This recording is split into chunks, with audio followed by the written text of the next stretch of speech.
بسم اللہ الرحمن الرحیم۔ السلام علیکم ناظرین، آج کی جو ہماری ویڈیو ہے وہ قربانی کے گوشت کے حوالے سے ہے کہ قربانی میں ہم کتنا گوشت رکھ سکتے ہیں، کیا قربانی کا سارا گوشت رکھنا گناہ تو نہیں ہے۔ اس حوالے سے آج انجینئر محمد علی مرزا صاحب ہمیں بتائیں گے قرآن اور حدیث کے حوالے سے، کیونکہ اکثر لوگوں نے اپنی فریجیں جو صاف کر لی ہے، ہم نے بھی صاف کر کے رکھی ہے، وہ گوشت جو ہے وہ فریج میں رکھیں گے، اور اللہ پاک سے دعا کریں کہ جو قربانی نہیں لے سکے ان سے بھی اللہ پاک ان کے کاروبار میں برکت عطا کرے تاکہ وہ لوگ بھی قربانی کر سکے۔ تو آج کی ویڈیو اسی حوالے سے ہے، تو بنا ٹائم ویسٹ کیے ہم چلتے ہیں اپنی ویڈیو کی جانب، بقایا ہم باتیں کریں گے بعد میں۔ علی بھائی اگلا سوال ہے، قربانی کے گوشت کے 3 حصے کرنا کیا سنت مبارکہ ہے؟ سنت مبارکہ نہیں ہے، لیکن سورۃ الحج میں یہ اشارہ ملتا ہے کہ جو حج کی قربانی ہے اس میں اللہ تعالیٰ فرماتا ہے کہ جب اللہ کے نام لے کے نہر کرو اونٹوں کو اور یہ اپنے پہلوؤں پر گر پڑیں تو پھر اس کے گوشت میں سے خود بھی کھاؤ اور مسکینوں کو بھی دو، سوالیوں کو بھی دو، اور جو سوال نہیں کرنے والے غریب ان میں بھی تقسیم کرو۔ تو اس کی بنیاد پہ کہا گیا کہ خود میں مراد خود اور آپ کے اپنے رشتہ دار ہیں، تو 2 حصے یہ بن گئے، اور تیسرا آپ نے مسکینوں اور غریبوں میں کرنا ہے۔ یہ اجتہاداً ہے، سب کے نزدیک ہے۔ اب سارا خود بھی کھا لیں تو جواز موجود ہے اس کا، لیکن بہتر ہی ہے کہ 3 حصے کرنے چاہیے، جس طرح قرآن پاک میں اشارتاً ذکر آیا، اسی کو فالو کرنا چاہیے۔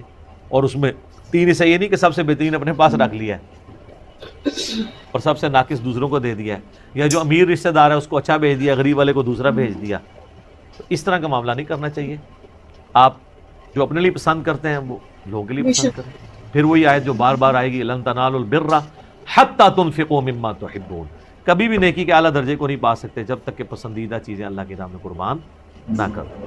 ٹھیک ہے؟ جزاک اللہ۔ علی بھائی اگلا سوال ہے، کیا قربانی کے دن جانور کے گوشت سے روزہ کھولنا چاہیے یا اس کے بغیر بھی ناشتہ کیا جا سکتا ہے؟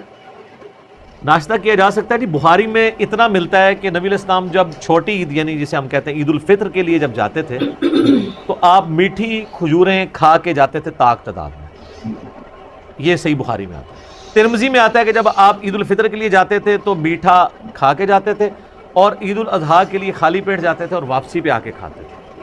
باقی وہ جو مسلم میں ڈیٹیل حدیث ہے 2950 جو میں نے شروع میں بیان کی تھی، امام باقر علیہ السلام نے جو جابر بن عبداللہ سے بیان کی ہے، اس میں یہی ہے کہ نبی علیہ السلام نے 100 اونٹ نہر کروائے، 63 خود کیے، 37 مولا علی سے کروائے، اور سب سے ایک ایک گوشت کا ٹکڑا لے کے وہ دیگ میں ڈالا اور پھر اس کو کھایا۔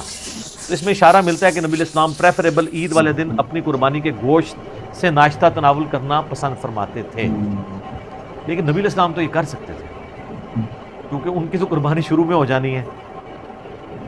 اگر ایک بندے کی جا کے عصر کے وقت قربانی ہو رہی ہے تو وہ شام تک بیٹھا رہے گا، تو روزے کا ذکر کہیں پہ بھی نہیں ہے۔ صرف یہ ہے کہ عید الاضحیٰ میں آپ نے ناشتہ جو ہے وہ عید کی نماز پڑھنے کے بعد کرنا ہے، اور عید الفطر میں آپ جاتے ہوئے کچھ کھا کے جائیں گے۔ وہ جاتے ہوئے کیوں کھا کے جائیں؟ آپ نے اعلان کرنا ہے کہ روزے ختم ہو گئے بیسیکلی، کیونکہ آپ کی مسلسل روٹین تھی نا۔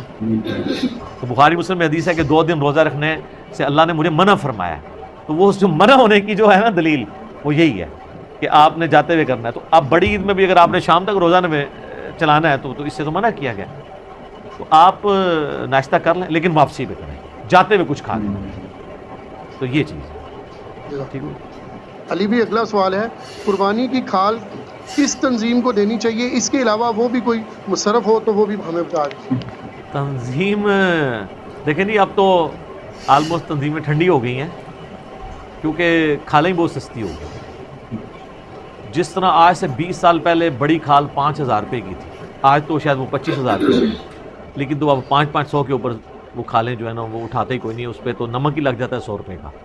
تو اب اور یہ انٹرنیشنل سازش ہوئی ہے مسلمانوں کی، اگرچہ اس میں جرم چند لوگوں کا تھا، بعض دہشت گرد تنظیموں کے لیے فنڈنگ جو ہے نا وہ اس کے ذریعے ہو رہی تھی، وہ FATF کا جو چکر چل رہا ہے اس کی چکر میں باقی عام مسلمان بھی رگڑے گئے۔ اب عیدی والے یا شوکت خانم والے بیچارے جو کھالیں بیچ کے اپنا ایک ویلفیئر کا کام چلا رہے تھے، یا الخدمت فاؤنڈیشن والے، ان کا تو قصور نہیں تھا لیکن وہ بھی ساتھ پس گئے۔ تو اب تو وہ سلسلہ نہیں ہے، ورنہ تو قتل ہوتے تھے سیاسی تنظیموں کے بھی، مذہبی تنظیموں کے کھالیں اس کے اوپر ہو۔ بعض لوگ تو 2 قربانیاں کرتے تھے تاکہ ایک ہی فرقے کی 2 جو مختلف تنظیمیں ایک ایک قربانی کی کھال ان کو دیں تاکہ دونوں سے بنا کے رکھیں۔ تو کھال کا جو مصرف ہے نا وہ صحیح بخاری اور مسلم دونوں میں حدیث ہے، مولا علی علیہ السلام کہتے ہیں کہ نبی علیہ السلام نے میری ڈیوٹی لگائی تھی کہ جو جانوروں کی لگامیں ہیں اور جانوروں کی کھالیں ہیں اور اس کے اوپر وہ جو باقی جتنے بھی لوازمات لگے ہیں وہ میں سب کا سب صدقہ کروں اور کسائی کو اجرت کے عوض یہ چیزیں نہ دوں. اور صحیح مسلم میں حدیث ہے کہ قربانی کی کھال کو آپ اپنے استعمال میں مسلح کے طور پہ اور ڈھول بنانے کے لیے لا سکتے ہیں. مختصر یہ کہ اس کا وہی مصرف ہے جو گوشت کا مصرف ہے. گوشت آپ خود بھی کھا سکتے ہیں، کسی کو بھی دے سکتے ہیں. کھال آپ خود بھی استعمال کر سکتے ہیں، کسی کو بھی دے سکتے ہیں. کسائی کو اس لیے نہیں دے سکتے کہ وہ پھر اس کے معاوضے کے عوض جاری ہوتی ہے. جس طرح عام دنوں میں آپ دیکھتے ہیں لوگ کوئی جانور گراتے ہیں تو وہ کسائی کہتا ہے جی میں کھال ہی لے لوں گا. اب نہیں ویسے کسائی کھال لیتے ہیں کیونکہ اب تو کسائیوں کا ریٹ کھال سے بہت زیادہ ہے. جس زمانے میں ریٹ وہ قریب ہوتے تھے تو وہ کہتے تھے ٹھیک ہے بکرا ہم ذبح کر دیں گے، کھال مجھے دے دینا. تو قربانی میں تو وہ کام نہیں آپ کر سکتے.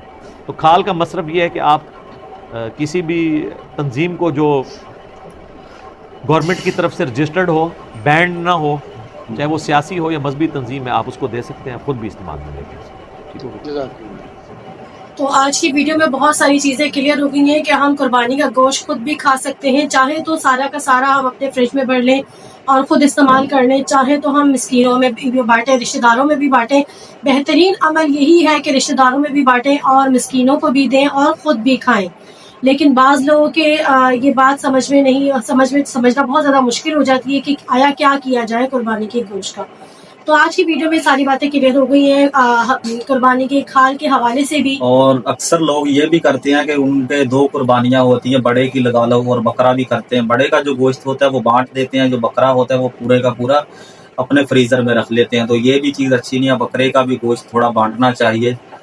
تو نہیں بھی بانٹے تو کوئی حرج نہیں ہے، لیکن پھر بھی بانٹنا چاہیے. جو صحیح طریقہ کار ہے انہوں نے بتایا کہ غریبوں کو بھی دو، رشتہ داروں کو بھی دو، خود بھی رکھو.